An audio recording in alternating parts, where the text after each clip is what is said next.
Welcome back, Totem Pole Nation. Wednesday, March Double Deuce, the 22nd.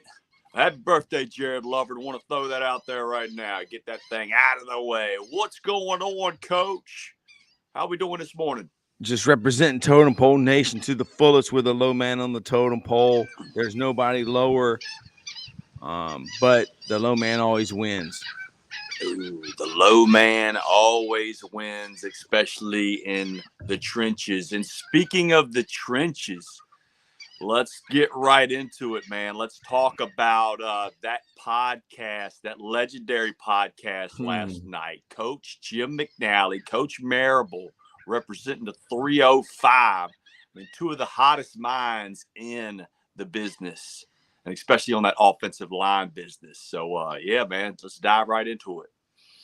I mean, it was awesome to have Coach Mirabal there because, I never met him before, but I knew who he was. I knew he was little, and I knew he'd been in Oregon. I knew he'd been with Mario Cristobal. Coach McNally was getting mad at me because I was saying his name wrong. But just to have him and then have Coach McNally on there and have them discussing things and, Alex asking questions, that was pretty cool. And then we got Steve Saunier came on from West Florida, and he was asking questions and wanted Coach McNally to look at some of his film.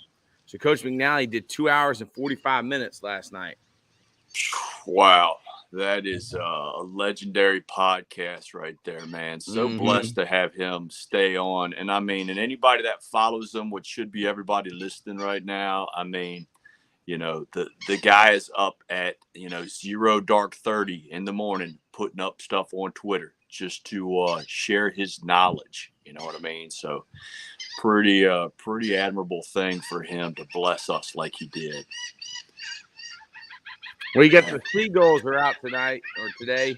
Yeah, they are. And let's see here. We'll kind of walk you down there. Yeah, walk me down there. See this. But, yeah, man, the baseball classic yesterday was exactly what it was. I believe the Olympics really dropped the ball on baseball. So the baseball classic, lived up to the hype. I hated seeing Ohtani strike out Trout to end the game. But Japan won. Japan did. Yep. And, people say that game don't mean anything. You see the way the players ran out there. It sure meant something to somebody. Yeah, I mean, it's like winning the World Series. Yeah, literally. Yep. You can never take that away from them. But, yeah, man, it's coming up as we speak. It's going to be another gorgeous one here. Temperature. It's another gorgeous day in St. Petersburg, Florida. Yes, it is. St. Petersburg is like a second home to me. I feel like I'm a St. Petersburg native. You've watched a lot of sunsets with us, brother. A lot of sunrises. Yeah. I love St. Petersburg. I love South Florida. I even love Buffalo, New York. I have love for everyone. ELE, brother. Everybody love everybody. Yeah, we are just so blessed to be able to be a part of Totem Pole Nation and to bring quality content to America and the world. Without a doubt. When are we going to have the cyborg back on? Yeah, that is a really good question. He's going to be coming into town next month. He has not been home in 3 years. So Nice. It's going to be a huge welcome back party for sure. So definitely looking forward to that.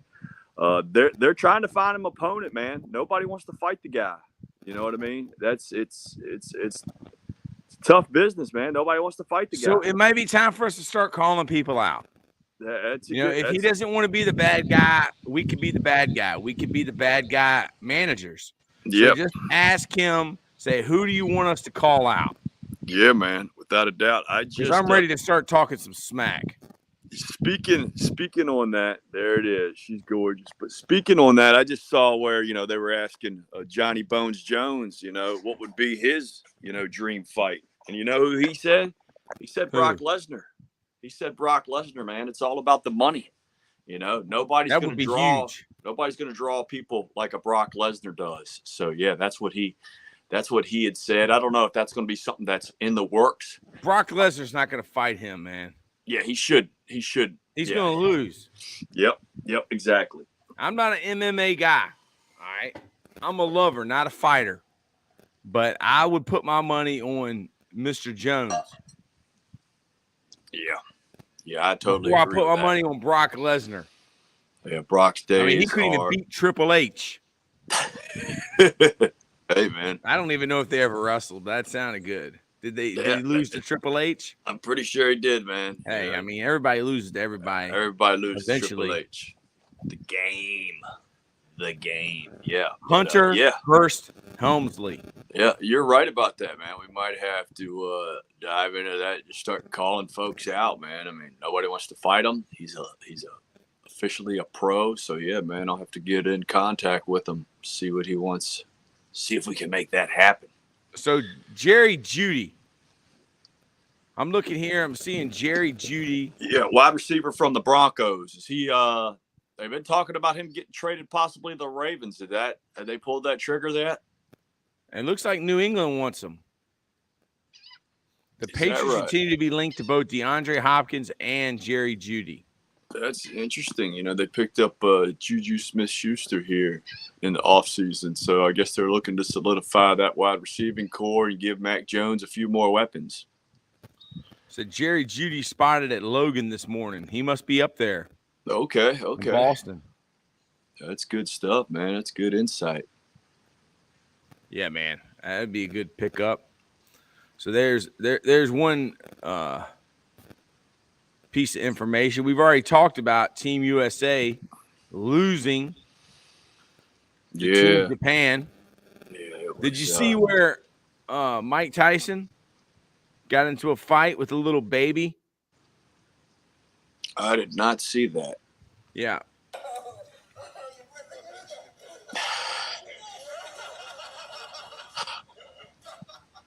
That actually is not a baby. That is actually a guy known as Hezbollah. Oh, have you ever seen okay. This guy? I have seen the guy, yeah. He shoots guns and he drives cars fast, but he looks like a little baby. Yeah, he does. Mike Tyson, do you think that Mike Tyson thought that this was actually a grown man? Because he picks him up and starts, people said he was nibbling on his ear, but it seemed like he was kissing him on the neck. Check it out. Do you think he thought that was a real guy? I'm pretty sure he knew who that was. That guy's world famous right there. Yeah. That's funny stuff, man. No, he's kissing him on his neck, dude. I really don't know if he thought that was a grown man. Maybe he was trying to bite his ear off. I mean, I don't blame him. Hope not, man. We don't need that Tyson Mike. back. I'm a big Mike Tyson fan. I think everybody knows that. Cam Newton's still in the news. Oh, yeah, he worked out with Auburn. I mean, he worked out. Yeah, he worked out, I think, at the Auburn clinic yesterday. Yeah. I'll tell you another guy that's doing the same thing. There was a lineman from Alabama a few years back, went first round to, I believe, San Diego Chargers, but DJ Fluker. Do you remember that name? I think. Well, he's there doing workouts with Alabama, and let me tell you what, this guy looks so transformed from when he came out.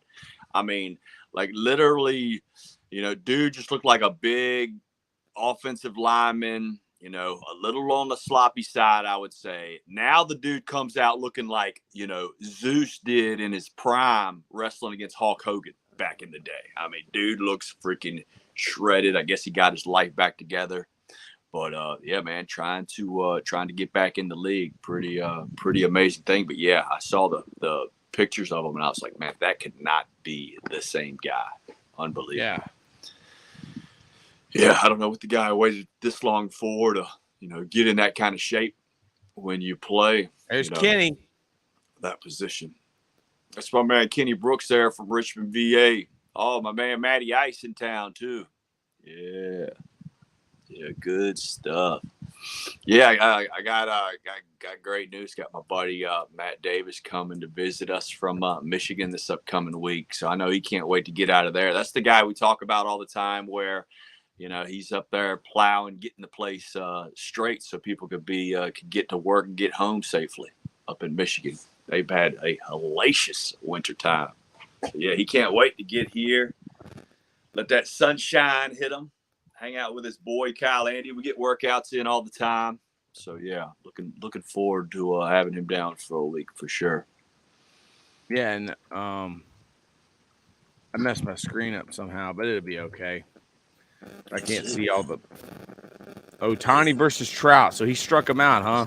Oh, he fanned him, man, and it went down to the 2-3 pitch, man. Yeah, he struck him right out, and boy, you could just see he was fired up about that. Ohtani was. Trout, man, boy, they give you a lot of hype, buddy, to be striking out like that when it really counts. Yeah. Greatest of all time, I don't know about that. I don't think Jordan would have missed that shot. I mean, Kyle Schurber. Oh, what is that? Kyle Schurber? Schurber? How do you say that? That guy hit a rocket into the upper level, man. Yeah, that dude, he hit a rocket up into that level. Yeah, well, I guess we lost my main man there. And yeah, that's what it was, K-Dog. It was a nasty slider. Matt Davis, good morning, guys. Jones would destroy Brock Lesnar. Yeah, man, you're right about that. We both agree that Johnny Bone Jones would destroy Brock Lesnar. Now, if it was a legit amateur wrestling, I think Brock would take him down pretty easily. But I'm pretty sure Bones Jones would get away from him as long as possible. I figured it out. Gas him out. You got it?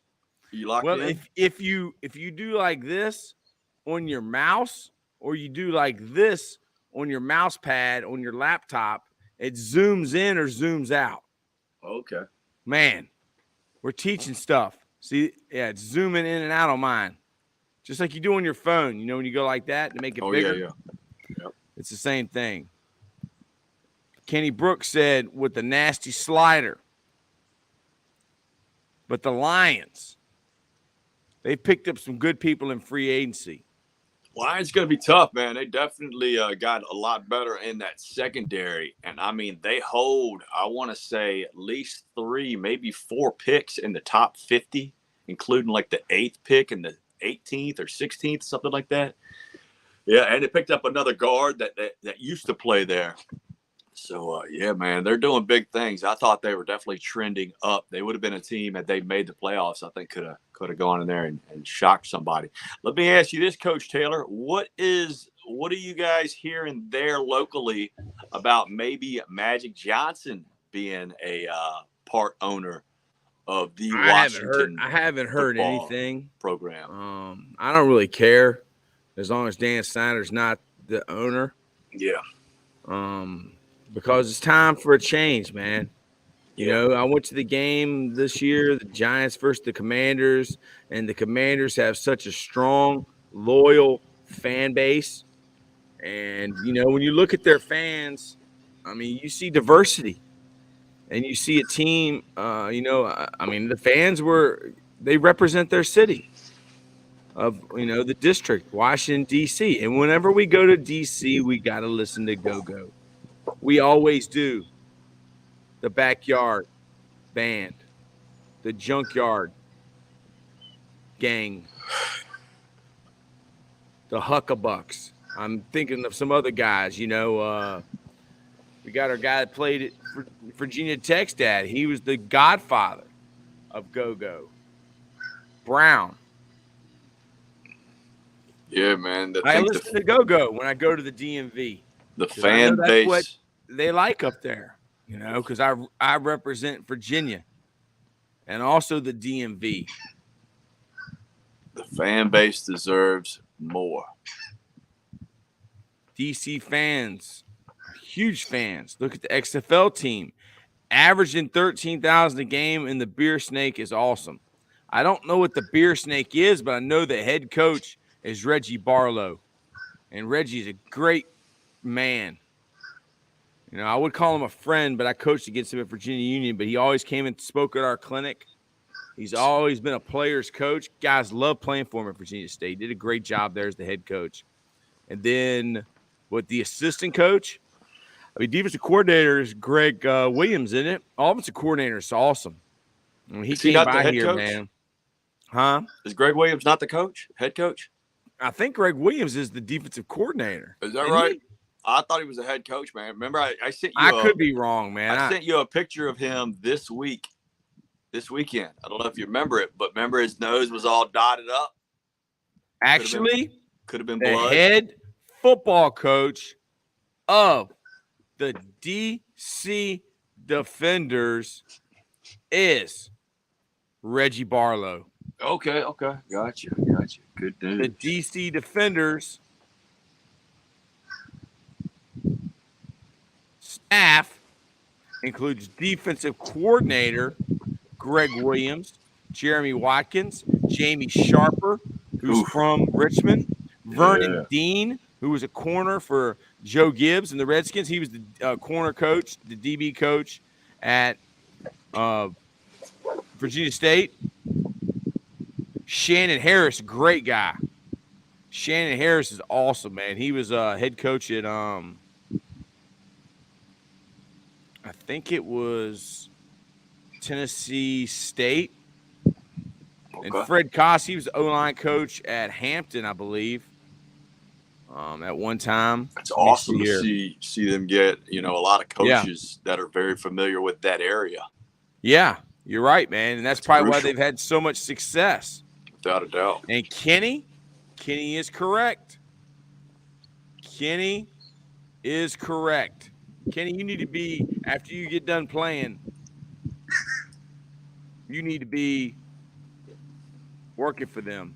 All right, but you play as long as you can. This is another Kenny right here. This is a Kenny Brooks right outside of Richmond. I know we got a lot of Kennys that we're good friends or good brothers with, man. Did Kenny play football for Lee Davis? Yeah, I believe he did. I remember the name. Yeah. He was actually a good player. Yeah, I believe he. So which one are we? Are we? Am I on the Defenders website? What color are the Defenders? They're not the blue team. I do know that. They're the teal. They look like the Dolphins. No, they're the red and. I thought they were red and white colors. Maybe I'm not right. Let me see here. Defenders. Yeah, red and white. Look at the Defenders. There they go. Kind of look like Wisconsin or Ohio State. Yeah, red and white. Who's on their team? Let's see who their players are. They're averaging 13,000 people, man. That's great, man. That's great for their roster. Sorry.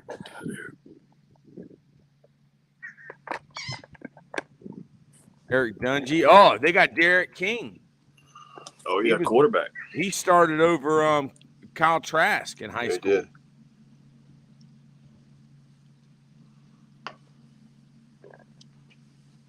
Yeah, some young guys, man. I like this, man. It's good. I like this guy, man. He don't even have a jersey on. He's got a shirt. That looks sweet. What about the neck pictures, Coach? Are guys still doing that? I don't know. This guy's got a long neck. He's a tight end. Antonio Garcia. They do look like Ball State. I mean, they look like a bunch of young guys. I like it, man. There's two Malik Fishers on the team. They must be twins.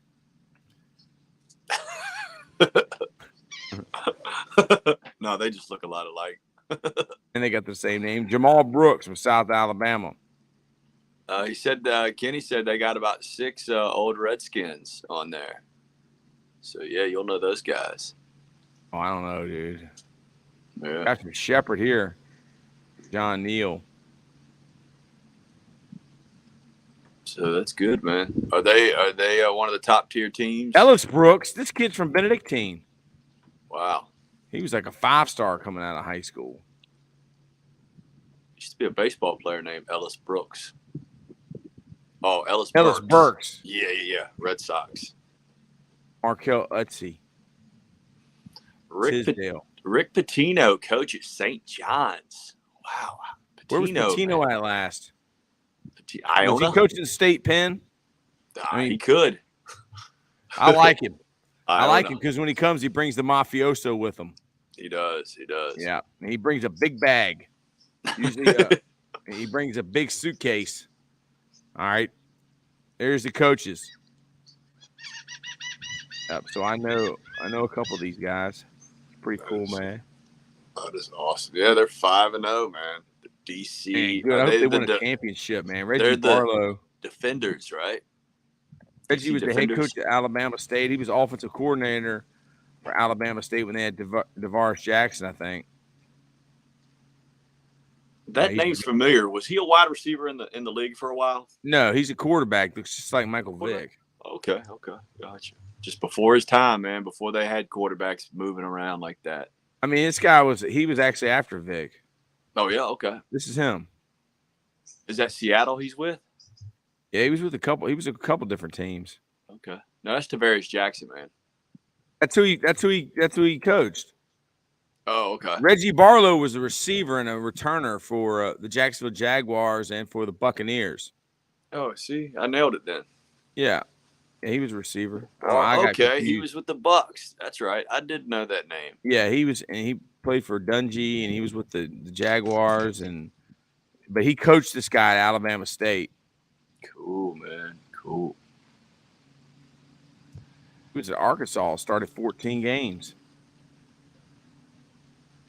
Man, good stuff. He was a good player, man. So, what did you learn? What life lessons did you take from last night being with those two amazing coaches and everything? One thing is that you always, you never stop learning, and I mean, there's the way they focus on things as offensive line coach. They don't focus on the big picture. They don't focus on what play are we going to run. They focus on the technique. They focus on the small details of every play. So many guys want to get caught up on the play.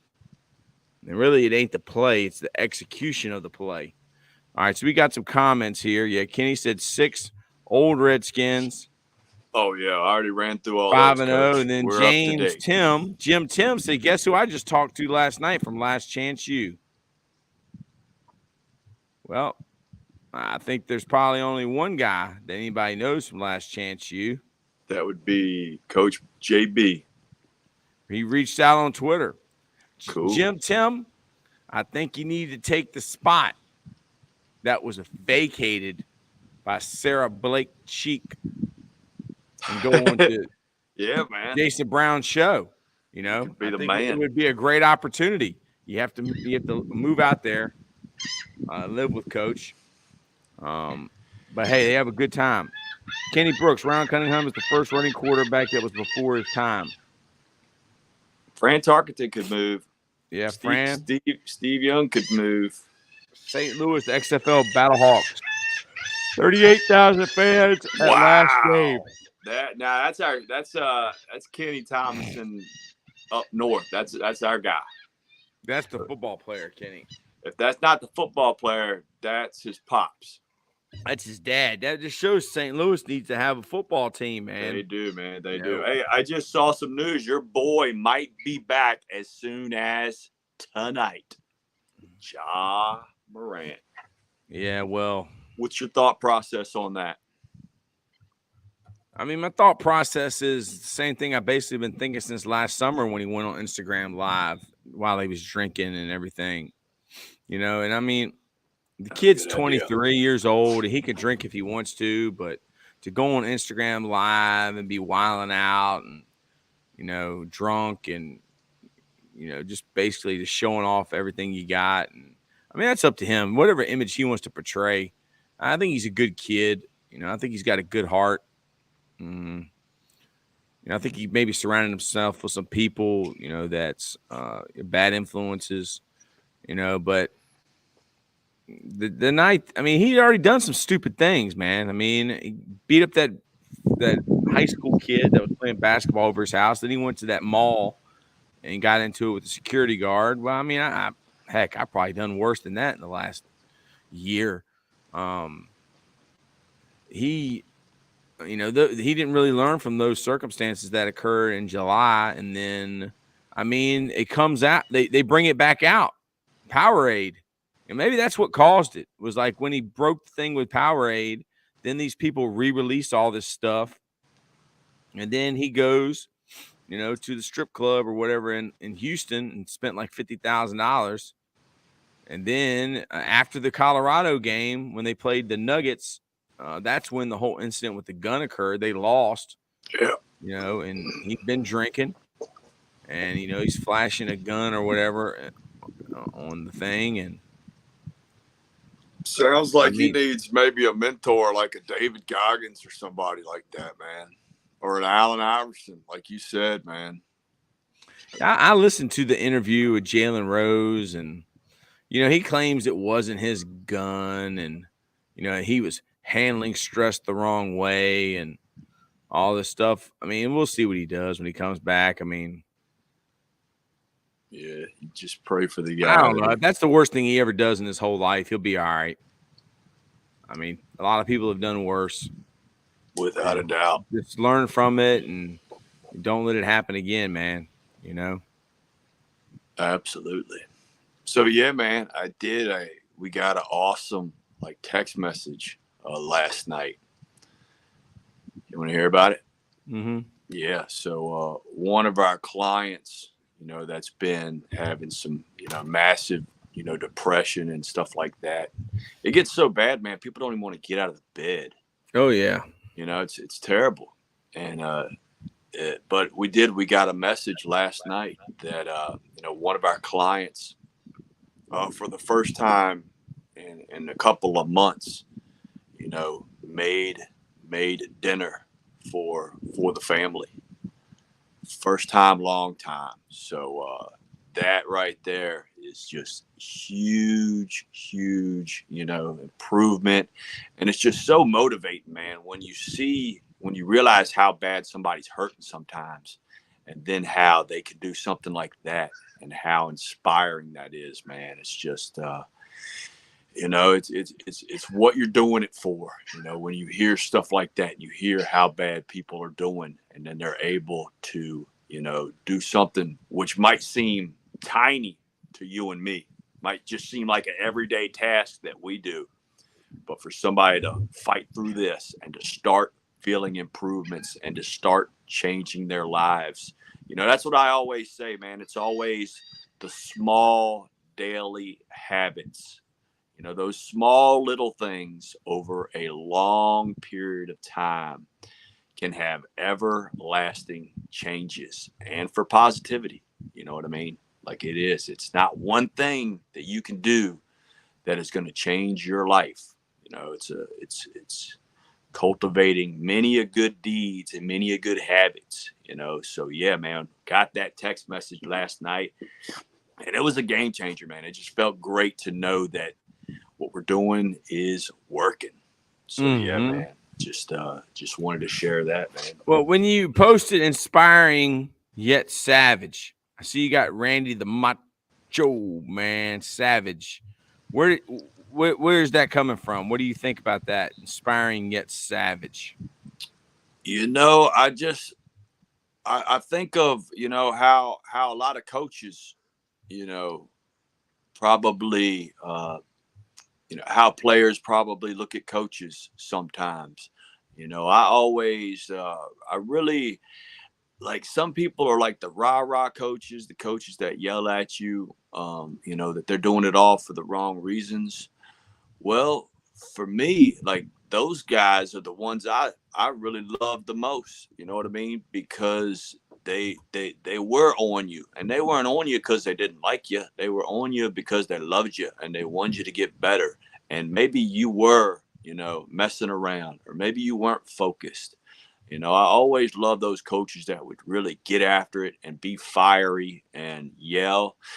To me, that meant everything, because I was one that didn't have that father figure growing up for my whole life. You know what I mean? So it felt amazing to, have that and have that, be yelling at me. It was great. You know what I mean? You got that attention.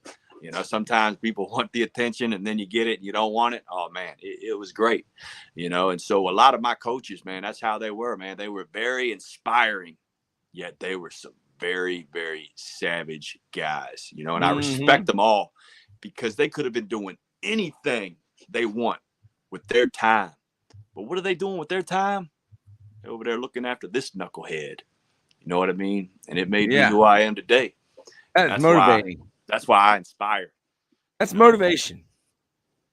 That's motivating to me. You motivated me today.